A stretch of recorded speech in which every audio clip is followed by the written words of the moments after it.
नमस्कार दोस्तों, स्वागत है आप सभी का आपके अपने चैनल हमारे संस्कार में।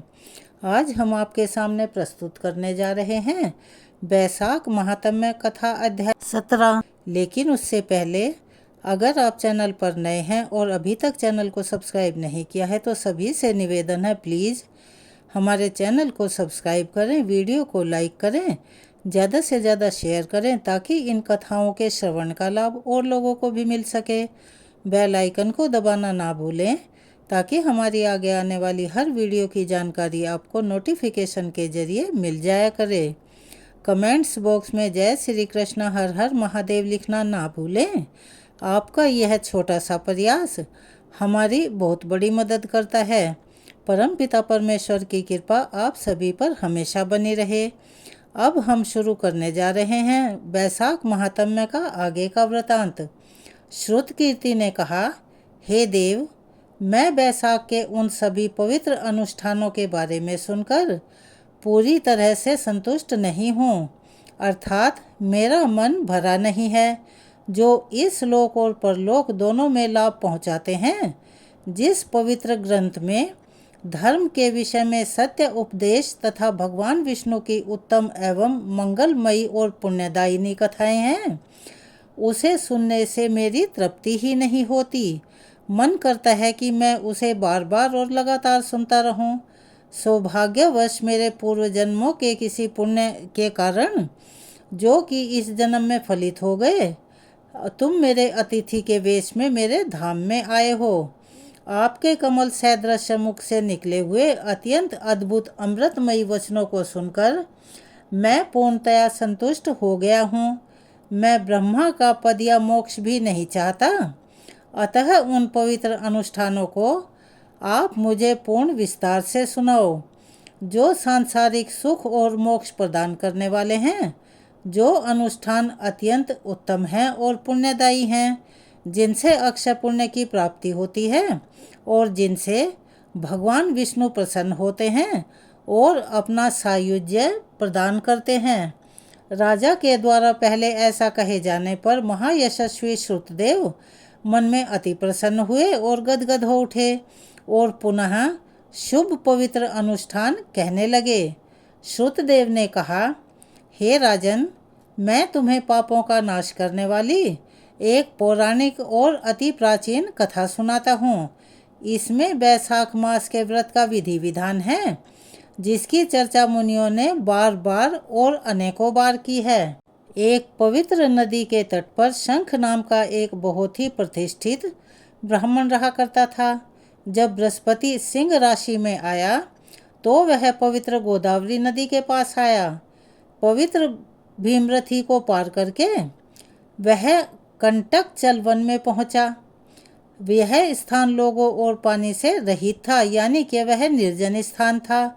ना वहाँ पर कोई रहता था और ना ही पानी का कोई साधन था। बैसाख के भयंकर महीने में वह गर्मी से व्याकुल हो गया, अर्थात बैसाख के महीने में गर्मी अपनी प्रचंडता पर होती है। सूर्य का तेज अति प्रचंड होता है। दोपहर के समय वह ब्राह्मण एक वृक्ष के नीचे बैठ गया, क्योंकि वह चलते चलते थक भी चुका था और उसे प्यास भी लगी हुई थी। तभी वहाँ एक दुष्ट शिकारी धनुष लेकर आया और वह सभी जीवों के प्रति दया से रहित था, यानी अति क्रूर था। वह एक अन्य काल के समान विनाशक था, यानी कि जो भी प्राणी उसके सामने आते थे उन्हें वह बिना मारे नहीं छोड़ता था। पवित्र अनुष्ठानों में दीक्षित ब्राह्मण ने अपने कानों में कुंडल पहने हुए थे। वह सूर्य की तरह चमक रहे थे। ब्राह्मण को देखते ही उस क्रूर स्वभाव वाले शिकारी ने उसे पकड़ लिया और उससे कुंडल छीन लिए। उसने उसके पादुका, छाता, माला और जल का पात्र भी छीन लिए। इसके बाद उसने ब्राह्मण को यह कहते हुए छोड़ दिया कि यहाँ से अति शीघ्रता से चले जाओ। वह जो शिकारी था उसकी बुद्धि भ्रष्ट हो चुकी थी और उसका स्वभाव ऐसा ही था। वह कंकरों से भरे धूप में झुलसे उबड़ खाबड़ और जल से रहित रास्ते पर चल रहा था, यानी कि बहुत गर्मी के कारण जो रास्ते में धूल पड़ी हुई थी वह भी आग के समान लग रही थी। उसके पैर गर्मी से दबे हुए थे यानी जले जा रहे थे।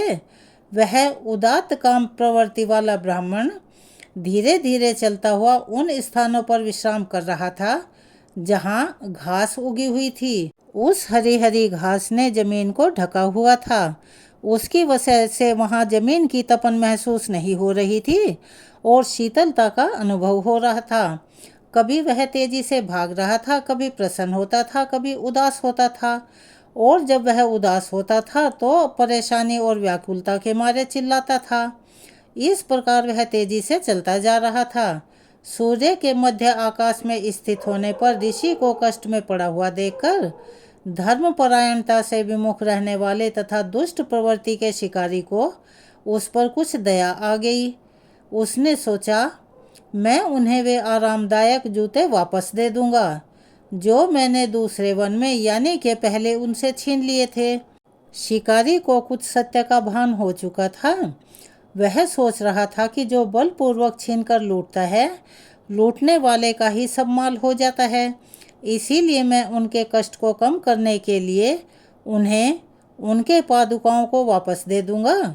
यदि इस कार्य से कुछ पुण्य की प्राप्ति होगी तो वह मुझे ही होगी, इस पापी को होगी। ये मेरे पैरों में पहने हुए 2 घिसी हुई चप्पलें हैं। इनसे मेरा कोई लेना देना नहीं है और ना ही ये ज़्यादा चलने वाली हैं, इसीलिए मैं उनकी जगह इन्हें दे दूंगा। उसने मन ही मन ऐसा निश्चय करके और तुरंत उनके पास जाकर उन्हें उस श्रेष्ठ ब्राह्मण को दे दिया जिसके पैर गर्म कंकड़ों से जल गए थे और जो अत्यंत दुखी दिखाई दे रहा था। उन पादुकाओं को ग्रहण करके ब्राह्मण को बड़ा आनंद आया। उसने शिकारी से कहा कि जाओ, तुम सदा खुश रहो और प्रसन्न रहो, और उसे आशीर्वाद दिया कि वास्तव में यह शिकारी ऐसा व्यक्ति है जिसका पुण्य परिपक्व हो गया है, यानी कि निश्चित ही इस काम का इसे पुण्य मिलेगा क्योंकि इसने बैसाख मास में यह दान किया है। भगवान विष्णु दुष्ट स्वभाव वाले शिकारी से भी प्रसन्न हो जाते हैं अगर उसकी बुद्धि सही समय पर सही निर्णय ले ले। अब मुझे जो आनंद मिल रहा है वह ऐसा है जैसे कि मुझे मेरा लूटा हुआ सामान सब कुछ वापस मिल गया हो। यह वचन सुनकर शिकारी को बड़ा आश्चर्य हुआ। उसने विद्वान धर्मपरायण ब्रह्मवेत्ता ब्राह्मण से पुनः कहा, जो तुम्हारा है वह तुम्हें दे दिया गया है, वह मेरे लिए कैसे पुण्यदायी हो सकता है। तुम बैसाख की स्तुति करते हो और कहते हो हरि प्रसन्न होते हैं।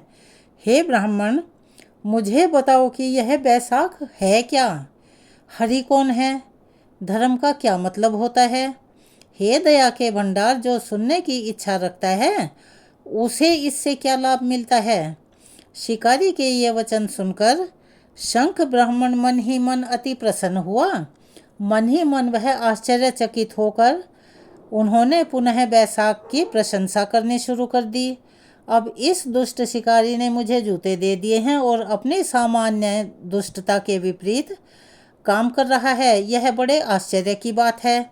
सभी पवित्र संस्कार अगले जन्मों में अपना फल देते हैं, लेकिन बैसाख के जो भी पवित्र और पावन संस्कार हैं वह मनुष्यों को तुरंत अक्षण भर में ही लाभ देना शुरू कर देते हैं। शिकारी मन से दुष्ट और आचरण से दुष्ट है। उसकी नीयत भी खराब है और उसकी आदत भी खराब है। सौभाग्य से चप्पलों का दान करके उसने स्वभाव की शुद्धता प्राप्त कर ली है, यानी कि उसके सभी पाप नष्ट हो गए हैं। जो अनुष्ठान भगवान विष्णु को प्रिय हैं, जो अनुष्ठान अशुद्धियों से रहित हैं, यानी कि पवित्र मार्ग पर ले जाते हैं, जो अनुष्ठान संतुष्टि देता है, वही मनु तथा अन्य धर्मज्ञों के अनुसार धर्म कहा गया है। बैसाख मास के वे पवित्र अनुष्ठान भगवान विष्णु को अत्यंत प्रिय हैं। केशव जी सभी प्रकार के दान, तपस्या और महान यज्ञों से उतने संतुष्ट नहीं होते जितने वे बैसाख मास के पवित्र अनुष्ठानों से होते हैं। सभी धर्मों में इसके समान कोई दूसरा धर्म नहीं है। कोई भी मनुष्य बैसाख के महीने में अगर दान, धर्म, तप, यज्ञ कुछ भी ऐसा पुण्यदायी कार्य करता है तो उसे उसका अक्षय गुना फल प्राप्त होता है। जिन भी व्यक्तियों ने बैसाख मास में भूलवश, गलती से या मजबूरी में कोई भी दान कर दिया हो तो उसका भी संपूर्ण फल वो प्राप्त कर लेता है। उन लोगों को गया या गंगा, प्रयाग या पुष्कर जाने की आवश्यकता ही नहीं है। उन्हें केदार, प्रभास या कुरु क्षेत्र में श्यामंतक के पवित्र स्थान पर भी जाने की जरूरत नहीं है।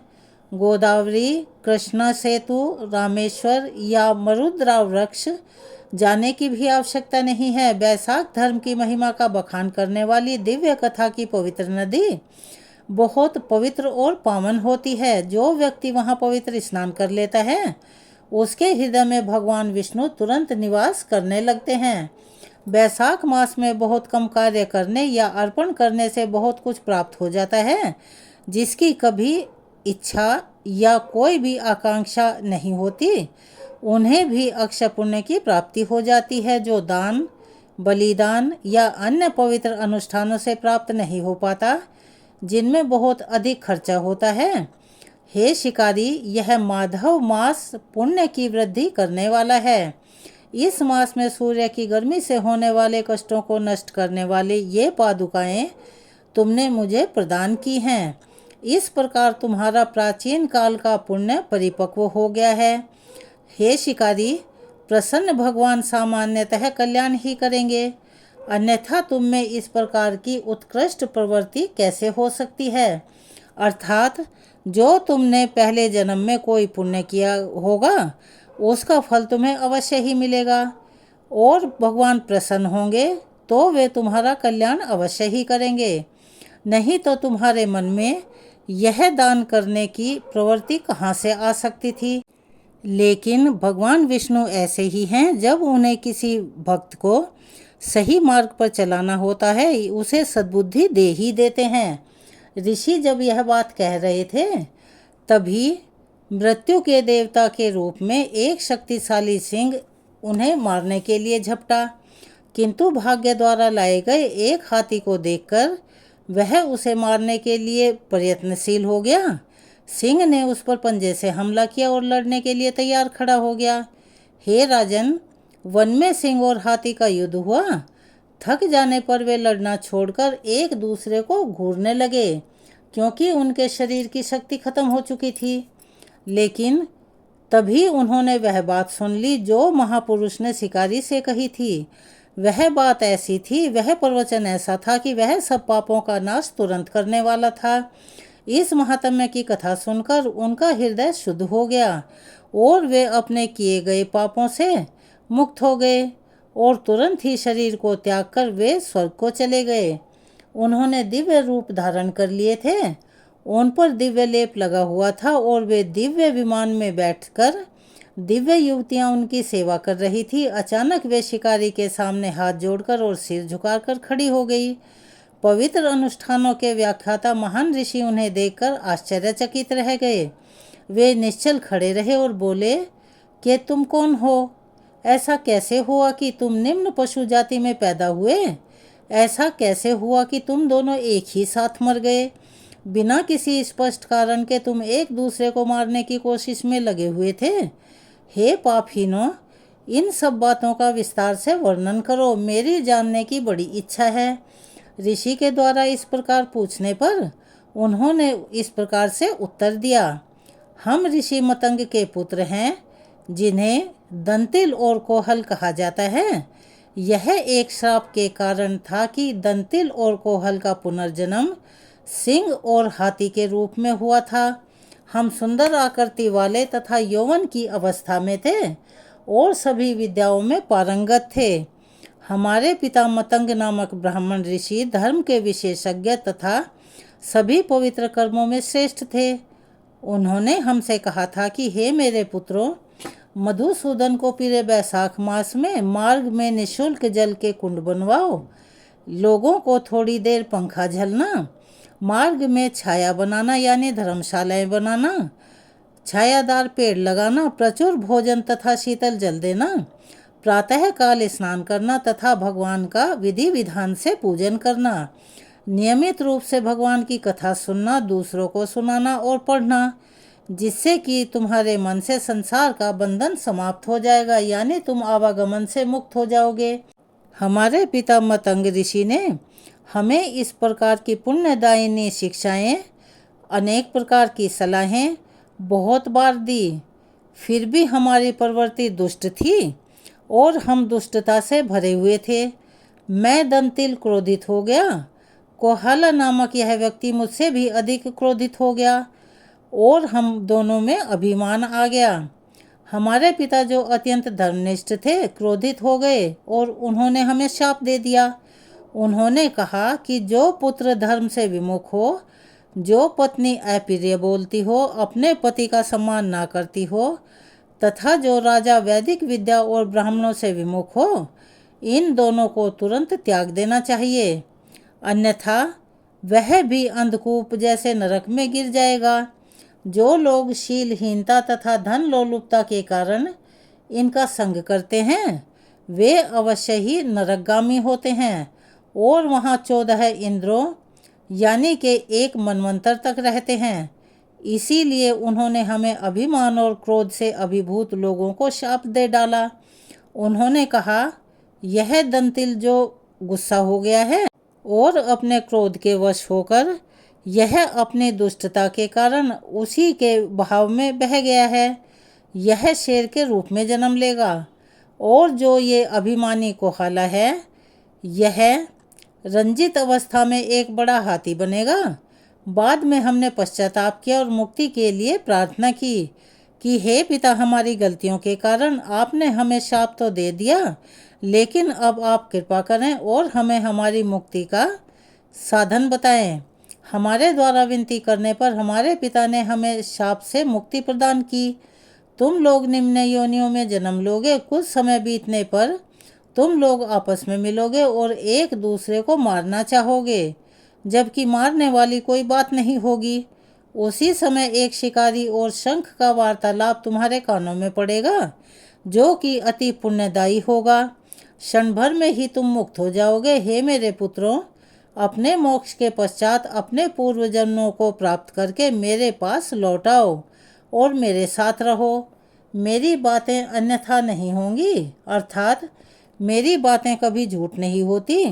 जिस प्रकार से मेरा शाप टल नहीं सकता, उसे भोगना ही पड़ता है, उसी प्रकार मेरा दिया हुआ यह आशीर्वाद तुम्हें अवश्य ही फलित होगा।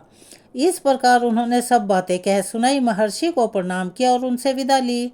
उनकी आज्ञा पाकर वे अपने पिता के पास आए। दया के भंडार महर्षि ने शिकारी को यह बताते हुए कहा, वैशाख महात्म्य सुनने का महान लाभ देखो। इसे थोड़ी देर सुनने से ही मुक्ति उनके पहुँच में आ गई। मतलब उन्हें अपने पूर्व जन्म के और इस जन्म के पापों से तुरंत ही मुक्ति मिल गई। जब वे मुनि ऐसा कह रहे थे, तब शिकारी ने मुनि के सामने अपने हथियार रख दिए। मुनि दया के भंडार थे, उत्तम बुद्धि वाले थे और वे हर तरह की कामनाओं से रहित थे, अर्थात उन्हें किसी भी चीज़ की कोई लालसा नहीं थी और अत्यंत शुद्ध स्वभाव वाले तथा पुण्य के एकमात्र भंडार थे, यानी वे अत्यंत ज्ञानी थे और सभी वेदों और विद्याओं में पारंगत थे। हिंदुओं का मानना है कि जब बृहस्पति सिंह राशि में प्रवेश करता है तो गंगा गोदावरी आती हैं और तीर्थयात्री गोदावरी में स्नान करने के लिए आते हैं, क्योंकि यह स्वयं गंगा के स्नान करने के समान होता है। परशुराम द्वारा अपने पितरों के तर्पण के लिए एकत्र किए गए अक्षत्रिय रक्त के कुंड, परशुराम के पितरों के आशीर्वाद से यह एक पवित्र तीर्थ बन गया। यह अलकुरु अक्षेत्र है। महाभारत आदि के अनुसार इसे समंत पंचक कहा जाने लगा, क्योंकि यह उन सभी अक्षत्रियों के अंत का प्रतीक था जो वहां युद्ध के लिए इकट्ठा हुए थे। और नदी सूक्त की यह नदी संभवतः आधुनिक मरुवर्धन है, जो कश्मीर के उत्तर से दक्षिण की ओर बहने वाली एक बहुत ही छोटी सी नदी है। यह किश्तवाड़ के पास चिनाब में मिलती है। निम्नलिखित कथा वैशाख धर्मों का वर्णन सुनने के लाभकारी प्रभाव को दर्शाती है। यह ऋषि मातंग वृंदावन में वर्णित ऋषि जो शबरी के गुरु थे, या फिर महाभारत वन या अनुशासन अध्याय में वर्णित है। एक पारंपरिक सुभाषित, कई सुभाषित मौखिक रूप दिए गए हैं। यह सभी पुराणों में पाए जाते हैं। इन बिखरे हुए छंदों के स्तोत्र का पता नहीं लगाया जा सकता है, अर्थात इनका कोई आदि अंत नहीं है। हमें उम्मीद है यह कथा आपको पसंद आई होगी, क्योंकि यह अनेक जानकारियों से भरी हुई है। अगर आपको यह अच्छी लगी और पसंद आई और आपको इससे सुख की, शांति की अनुभूति हुई, तो कमेंट्स बॉक्स में अपनी राय अवश्य ही लिखें। आज के वृतांत को हम यहीं विराम देते हैं। इसके आगे का वृतांत कल हम अपनी अगली वीडियो में सुनाएंगे, उसे भी अवश्य ही सुनिएगा। अपना प्यार और सहयोग हमें ऐसे ही प्रदान करते रहें। कमेंट्स बॉक्स में जय श्री कृष्णा, हर हर महादेव लिखना ना भूलें और चैनल को सब्सक्राइब करें, वीडियो को लाइक और शेयर करें, बेल आइकन को भी दबाना ना भूलें। धन्यवाद। जय श्री हरि।